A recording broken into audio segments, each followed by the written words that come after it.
Welcome back, my dear students, to the offline video series of Geography of Class 6. In this lesson, we are going to study about lithosphere, hydrosphere, atmosphere and the importance of ocean, the things which we get from the ocean and how ocean play an important role in our life. Hydrosphere is the area which is covered by water on the earth, while lithosphere is the area which is covered by land on the earth. Different type of small and big aquatic animals are found in the ocean. Once they die, they remain and accumulate inside it. All the rivers which are flowing from hilly areas and mountainous regions get mixed into the ocean.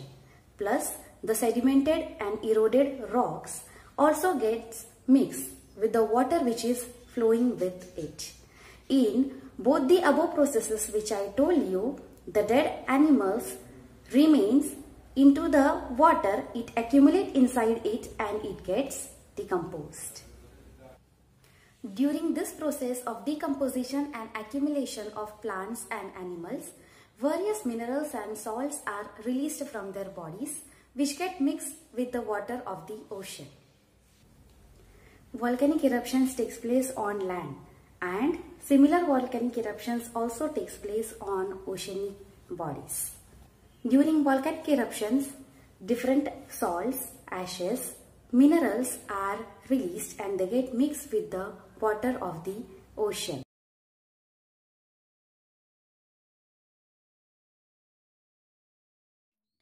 So these are the issues related to ocean.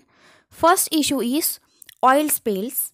Second is releasing the waste produced in the coastal cities in the sea. Third one is material thrown out from ships. Fourth is exploitative fishing. Next is cutting of mangrove trees in coastal areas. Next is disaster caused by water mines. Next is sewage released by the industries and cities. And the last one is excavations carried out in seas.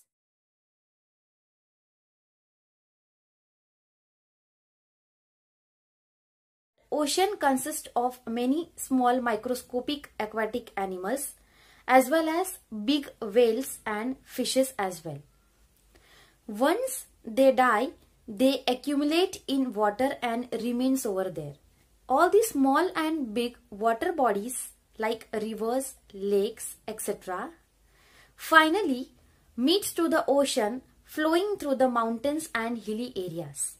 When they meet in the ocean, whatever small and big microorganisms, aquatic animals, plants, bacteria are present in that water also mixes with the oceanic water.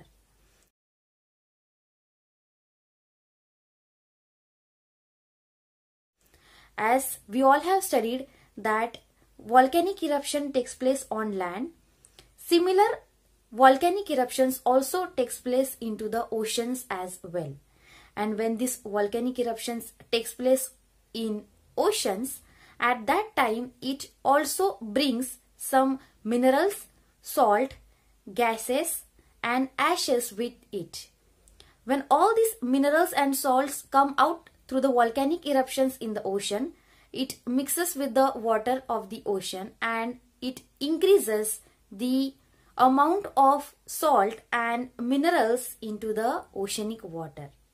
And this is one reason why oceanic water is more salty as compared to the water of river or other water bodies.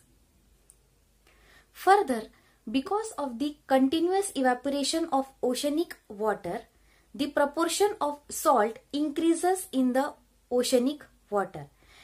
And as the proportion of salt increases, it also increases the salinity of water.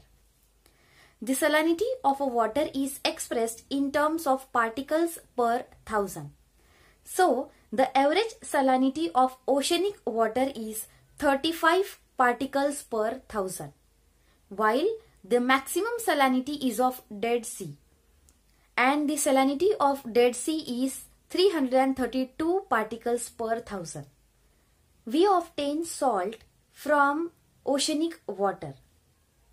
Salt is a type of important ingredient in our day-to-day diet.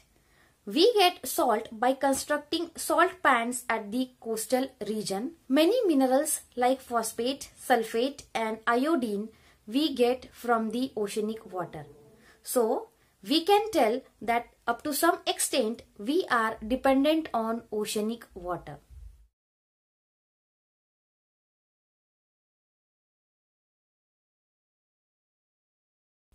Many of us includes fish as our diet. So, we get fishes from lake, rivers, etc. The proportion of fish is more in sea as compared to that in rivers and lakes. Catching marine animals is a kind of one of the most important profession in world. Catching marine animals or fishing is a kind of ancient occupation which is carried out from so far. The main purpose of this occupation is either selling that marine animals for earning, and second is to cook it for day-to-day diet. Many marine animals are used for making fertilizers, pharmaceutical medicines and drugs also. The life of the people from countries which are usually situated at the coastline depends on sea itself. This means that the regions which are near to the ocean or sea does not have a much temperature difference. This is because of mixing of water vapors from the process of evaporation of water into the air. The water vapors which are evaporated from the process of evaporation of these sea water and oceanic water get mixes into the air and the air becomes cool. So, there is not much temperature difference throughout the day. These vapors absorbs and stores the heat which is being released from the land, and as it stores the heat which is released from the land, the temperature throughout the day is equable usually in the coastal areas.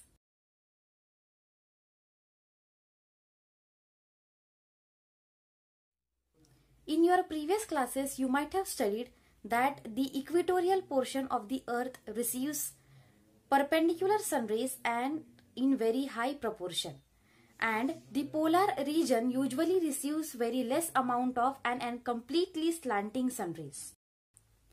So this difference in heating creates an imbalance in the temperature at different parts of the earth. This leads to formation of pressure belts at different parts of the earth, and wind starts blowing because of these pressure belts. These winds are called as planetary winds. This is the diagram of planetary winds and pressure belts on the surface of the earth. As I told you that because of the uneven distribution of sun rays on the surface of the earth, there is a temperature difference at each and every different place on the earth, and because of these, different types of pressure belts are generated on the surface of the earth. Now these are the pressure belts which are generated. The equatorial low pressure belt is present at the equator. After that is the mid latitudinal high pressure belt between 25 to 35 degree in north and south. After that is the subpolar low pressure belt between 55 to 65 degree, and last one is the polar high pressure belts between 80 degree and 90 degree towards north and south. So these are the types of pressure belts which are present on the surface of the earth because of the uneven distribution of temperature at different zones. There are some arrows given in the diagram. Now these arrows are showing you the direction of winds where they blow. Easterlies, westerlies and polar winds are the three types of planetary winds which blow between these pressure belts. Easterlies are the winds which blow from east direction, and westerlies are the winds which blow from west direction, while polar winds are the winds which blow usually in polar region.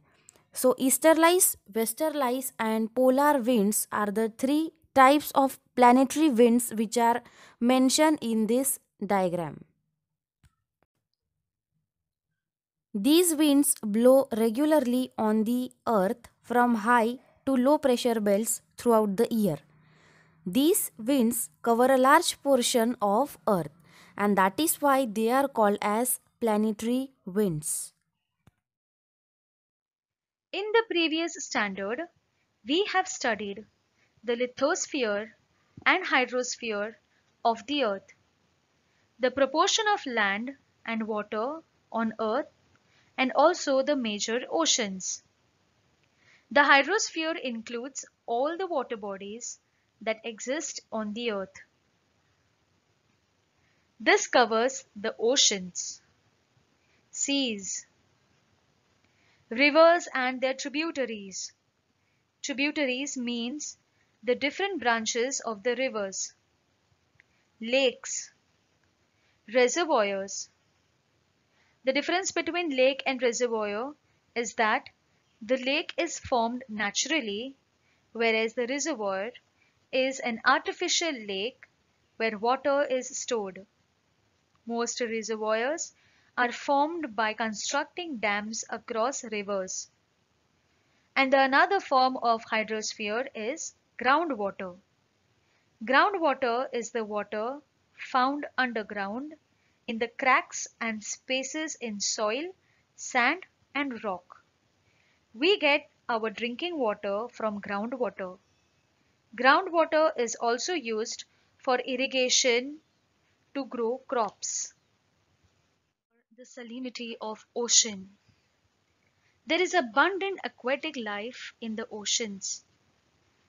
Different types of living things are found in the oceans.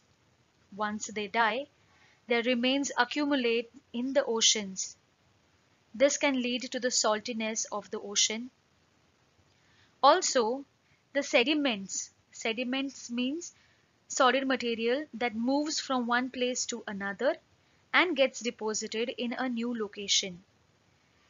Sediments from eroded lands, you can see it in the image provided below. Trees and dead remains which flow from the river and which finally comes into the ocean, they can all lead to the salinity of the ocean.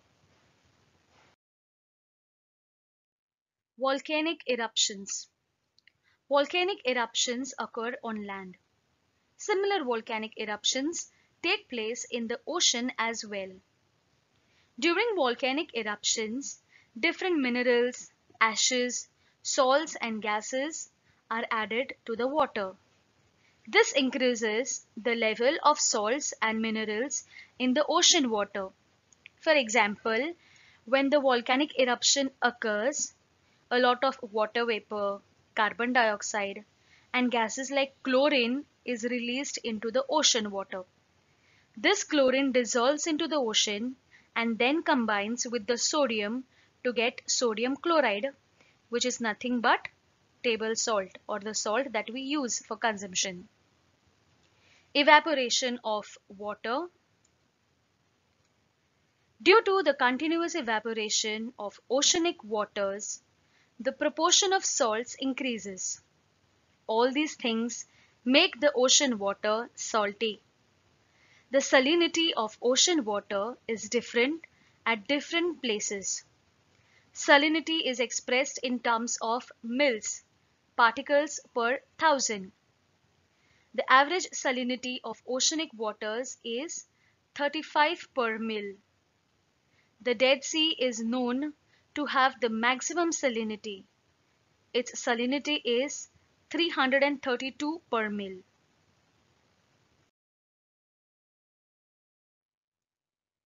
We obtain salt from the salty waters. Salt as a substance is obtained by constructing salt pans in the coastal areas. The process of salt making is given below.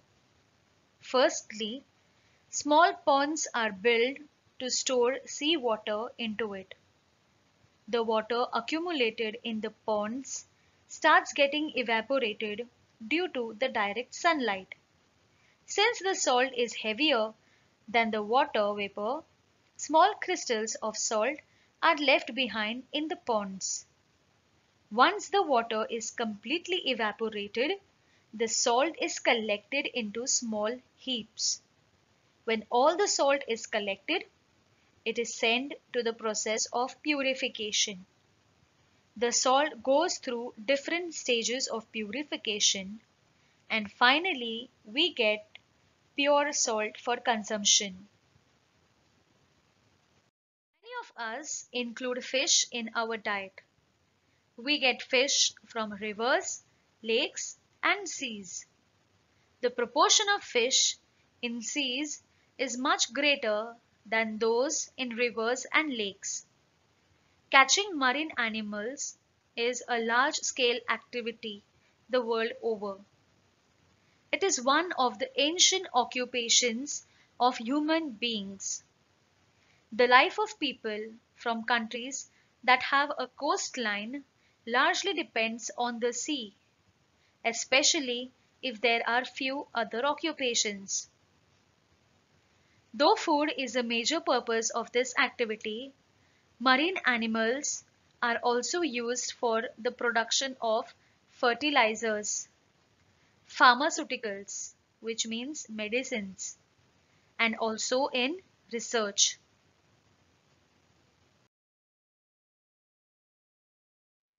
Fish consumed in India. In India, people mainly consume prawns, clams, crabs, seerfish, mackerel, pomfret, Indian shark,